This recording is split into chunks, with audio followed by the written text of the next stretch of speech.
ನಾನು ನಿಮ್ಮ Krithika Bhat. Welcome back to my channel Kritiverse. ಎಲ್ಲರಿಗೂ ಗೌರಿ ಗಣೇಶ ಹಬ್ಬದ ಶುಭಾಶಯಗಳು. ಎಲ್ಲರ ಮನೇಲೂ ಪೂಜೆ ಚೆನ್ನಾಗಿದೆ ಅಂತ ಅನ್ಕೋತಾ ಇದ್ದೀನಿ. ನಾವು ಚಿಕ್ಕವರಿದ್ದಾಗೆಲ್ಲ ಗೌರಿ ಹಬ್ಬ ಅಂದ್ರೆ ಏನೋ ಒಂಥರ ಸಂಭ್ರಮ. ಯಾಕಂದ್ರೆ ಬಾಗಿನ ಕೊಡ್ತೀವಲ್ಲ, ಏನ್ ಬಳೆ ಕೊಟ್ಟಿರ್ಬೋದು, ಸ್ಟಿಕ್ಕರ್ ಏನ್ ಕೊಟ್ಟಿರ್ಬೋದು, ಅಥವಾ ಜುಮ್ಕಿ ಕೊಟ್ಟಿದ್ದಾರಾ, ನೇಲ್ ಪಾಲಿಶ್ ಕೊಟ್ಟಿದ್ದಾರಾ ಅಂತ ನೋಡೋದ್ರಲ್ಲೇ ನಮ್ಮ ಸಂಭ್ರಮ ಕಳೆದೋಗ್ತಾ ಇತ್ತು. ಆದ್ರೆ ಇವಾಗ ದೊಡ್ಡವರಾಗ್ತಾ ಆಗ್ತಾ ದಿನಗಳು ಉರುಳ್ತಾ ಇದೆ. ಹಾಗಾಗಿ ಚಿಕ್ಕವರಿದ್ದಾಗ ಅಂದ್ರೆ ಮನೆ ಮನೆಗೆ ಬಾಗ್ನ ಕೊಡಕ್ಕೆ ಅಂತ ಹೋಗ್ತಾ ಇದ್ವಿ. ಗಣಪತಿ 21 ಗಣಪತಿ ನೋಡ್ಲೇಬೇಕು ಅಂತ ಹೇಳಿ ಚಿಕ್ಕ ಡಬ್ಬದಲ್ಲಿ ಮಂತ್ರಾಕ್ಷತೆ ಹಾಕೊಂಡು ಹೋಗ್ತಾ ಇದ್ವಿ. ಆಂಟಿ ನಿಮ್ಮನೇಲಿ ಗಣಪತಿ ಕೂರಿಸಿದ್ದೀರಾ, ನೋಡಕ್ ಬಂದಿದೀವಿ ಅಂತ ಹೇಳಿ ನೋಡ್ತಿದ್ವಿ.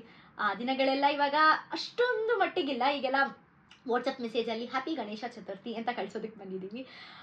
ಗಣೇಶ ಚತುರ್ಥಿ ಅಂದ ತಕ್ಷಣ ನಮಗೆ ಜ್ಞಾಪಕ ಆಗೋದು ಇದೊಂದು ಹಳೆ ಮೆಮೊರಿ ಅಂತಂದ್ರೆ, ಇನ್ನೊಂದು ಚಂದ್ರನ ನೋಡಬಾರ್ದು, ಚಂದ್ರನ ನೋಡಿದ್ರೆ ನಿನಗೆ ಕಳ್ತನದ ಅಪವಾದ ಬರುತ್ತೆ ಅಥವಾ ಏನೋ ಒಂದು ಅಪವಾದ ಬರುತ್ತೆ ಅಂತ ಹೇಳ್ತಾರೆ.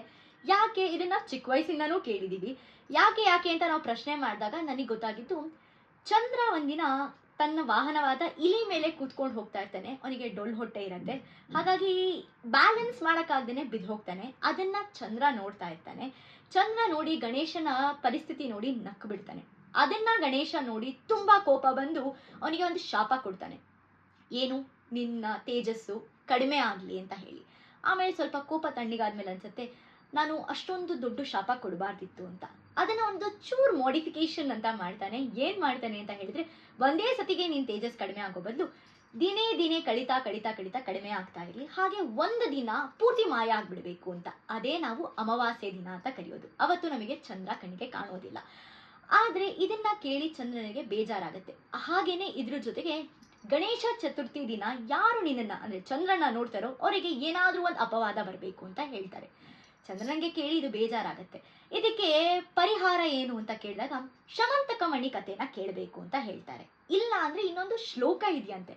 ಆ ಶ್ಲೋಕದ ಬಗ್ಗೆ ಹೆಚ್ಚಿನ ಜನಕ್ಕೆ ಗೊತ್ತಿಲ್ಲ ಅನ್ಸುತ್ತೆ. ನಾನು ರೀಸೆಂಟ್ ಆಗಿ ತಿಳ್ಕೊಂಡಿದ್ದು ಎರಡೂ ನಿಮ್ ಜೊತೆ ಹಂಚ್ಕೊಳ್ಳೋಣ ಅಂತ ಬಂದಿದ್ದೀನಿ.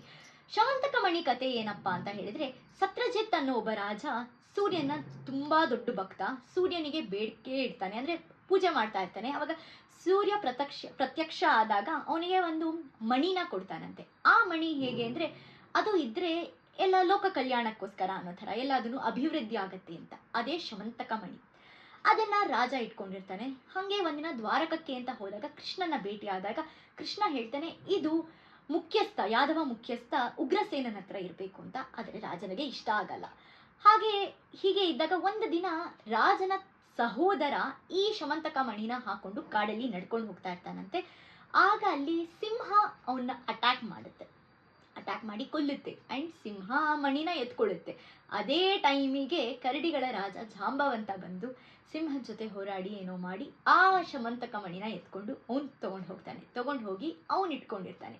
ಇದ್ಯಾವ್ದ್ರ ಬಗ್ಗೆ ಅರಿವಿಲ್ಲದ ರಾಜ ಇದನ್ನ ಕೃಷ್ಣನೇ ಕದ್ದಿದ್ದಾನೆ ಅಂತ ಒಂದು ಅಪವಾದ ಹಾಕ್ತಾನೆ. ಯಾಕಂದ್ರೆ ಕೃಷ್ಣನೇ ಅದ್ರ ಬಗ್ಗೆ ಮಾತಾಡಿದ್ದಲ್ವಾ ಅಂತ ಹೇಳಿ. ಕೃಷ್ಣನಿಗೆ ಬೇಜಾರಾಗಿ ಅವನು ಆ ಮಣಿನ ಹುಡ್ಕೊಂಡು ಕಾಡಿಗೆ ಹೊರಡ್ತಾನೆ. ಅಲ್ಲಿಗೆ ಹೊರಟಾಗ ಜಾಂಬವಂತನ ಹತ್ರ ಸಿಗ್ತಾನೆ.